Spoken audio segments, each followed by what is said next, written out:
y'all. My bad. Hi. Hi. What I was saying was that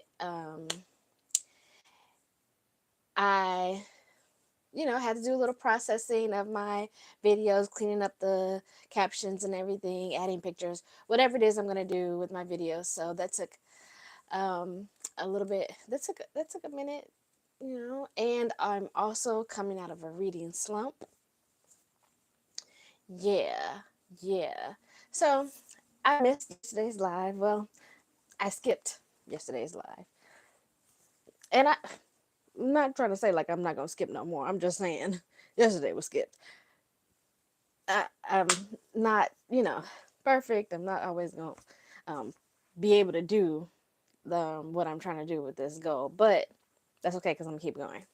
Because like when that number in the corner says like 3,000 credits, I'm trying to get it down as close to zero as possible before my time runs out. So hey, um, I have to check you out. Australia. So what I was saying was like, if I am talking about a book, if I intro a book, and I start talking about it, good. Um, and then I don't follow up with that book, like that is the review. That's the review. The review is does not recommend. Yeah, because that's what happened. I started something. Well, I finished the book. I just don't have anything to say about it. So I I can't really be surprised about that, and this is how I'm gonna deal with it. Like I'm not trying to badmouth these books, unless I really have like a problem. So I didn't really have a problem. I just don't want to talk about it. Didn't have fun. Yeah, so I moved on to the next book, and the next book is You Made a Fool of Death with Your Beauty. So this is going well. I don't know what chapter I'm on. I'm on like chapter 7 or 8, and it's going well. Akwaeke Emezi is known do to write really good books in several different genres. So yeah, this is like the third romance that I have picked up recently for a non-romance reader.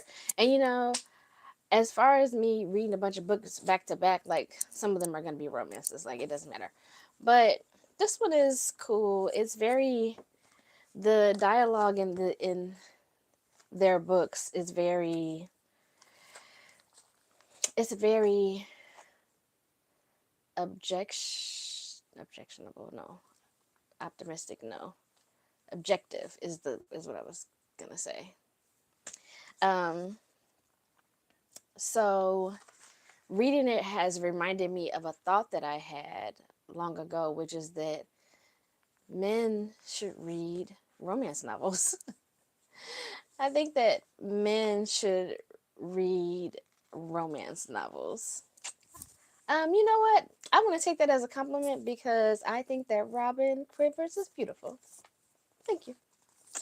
Um, yeah. So, I think that men should read romance novels because so often, particularly the ones that are written by women, like so often women are writing these novels and they're writing them in the language of love from their perspective, and so I feel like it would, you know, help people understand each other better and not fight so damn much. What did I write? All right, I'm convinced that men need to be reading romance novels. If you are ready to if you are ready to speak and understand the language of love, read how these ladies are putting love on the page. Just a thought, just an idea. Go for it. Why not? Why not? Why not? So, this book is really leaning into how to navigate honesty in casual, platonic, long term, or romantic relationships. It seems very timely at a time when people just can't seem to get along, whether involved intimately or not. That's some initial thoughts that I've had with this. with this book. Yeah.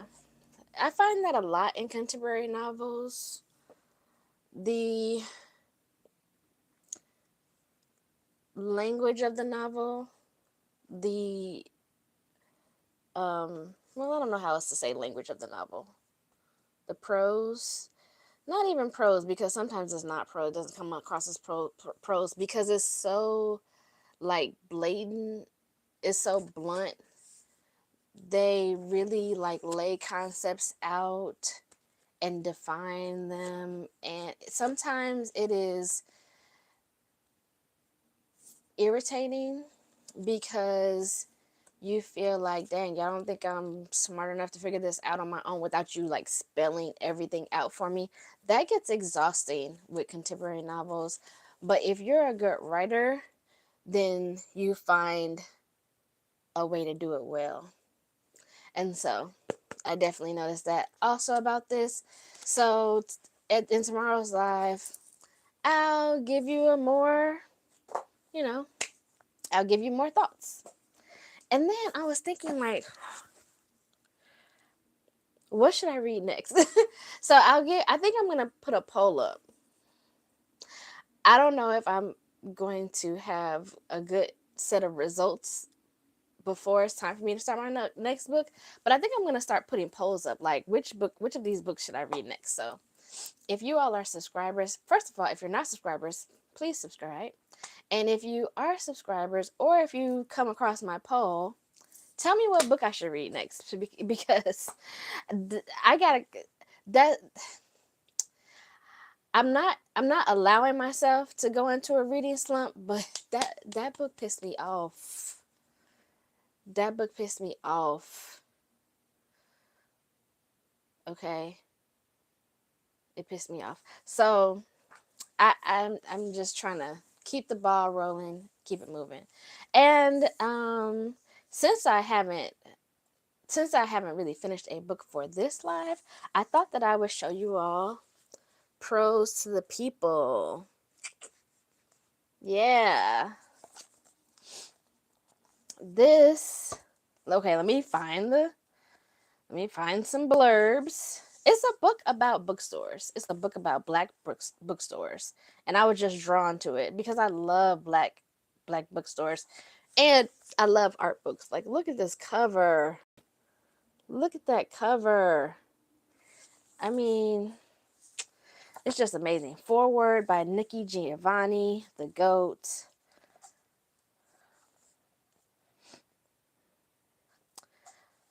Okay, and then it just showcases black bookstores across the country. Ugh. Oh my gosh, this is the coolest picture. Look at this picture of this bookstore. This is dope. I love books like this. I love books like this that just have amazing.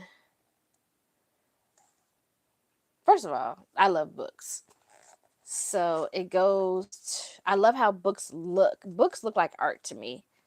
The way they are just stacked and displayed. And so, yeah, I've always loved a black bookstore. And I have a great story to go along with this book. But here, the contents is showing you, like, okay, we're going to show you bookstores, black bookstores from the Northeast, the DMV area, the South, the Midwest, and the West. So it just chose bookstores from all these separate parts of the country. It's so cute that it all looks like receipts from, small business receipts. I love that. Just the aesthetic is dope.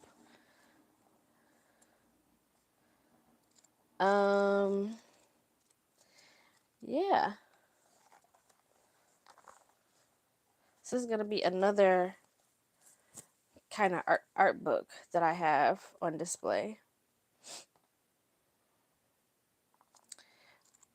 Love this. And of course, they have quite a few books that, well, they have some bookstores that are in my own city. Oh, look, this, what bookstore is this? This is the one that I was just showing you all on the front. Marcus Books. Yeah, that's Marcus Books. Which is, I believe, in the, oh yeah, in the West, in Oakland, California. Because I see this picture, and that looks like the one I just showed you all. It's from the same bookstore. That's a beautiful bookstore. And Marcus Books is like, has been there for a long time, I know. So that's why it's so full of amazing books. Now, this is the part that was personally, you know, for me is amazing. So, I mean, knowing that it was like showing you books from all over the place. In the back, there's a part that says further exploration, and it talks about like more, it says more black bookstores to visit, and it has like small lists from every state. So, and they have online. So in here, of course, I went straight to my state, and I was pleasantly surprised to find a bookstore on here that I have been frequenting since I was little, like really, really small. My family and I have been going to. I showed it to my parents, and they told me they told me something that I had never known before, that they had never thought to mention before. But the bookstore that we used to go to all the time was like was co-founded by my own father. Like, he was one of the people that opened the bookstore, that started everything, pulled the money together, opened the front storefront. I don't even remember him working the register, but he probably didn't never work the register because he had a regular job, and so he probably couldn't or whatever. But that was that was quite a story that I had never heard before. So I was like, "Whoa, that is really dope." So um, I will put a little bit more context to that story, because I took a video of him talking about it, and so that's gonna go up on with the other shorts on my page. And yeah, so the live is gonna be pretty short today because I didn't finish a book, but I got to share a little bit of my life, and I got to share a little bit of one of these gorgeous books that I have on display. Decoded is gonna be up there too. I'm gonna have these are like coffee table art books. I can't afford like the big ones yet. So these are some of the ones that I'll have. But yeah, that's gonna be it for today. Hopefully, I'll have more. I'll of course have more tomorrow. Sorry about the. I would have DNF'd it.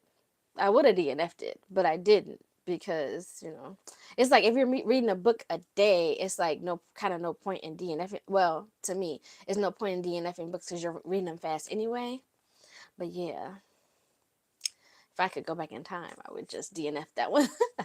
But c'est la vie. Yeah, you read a bad book, you move on to the next one, right? That's what this is teaching me.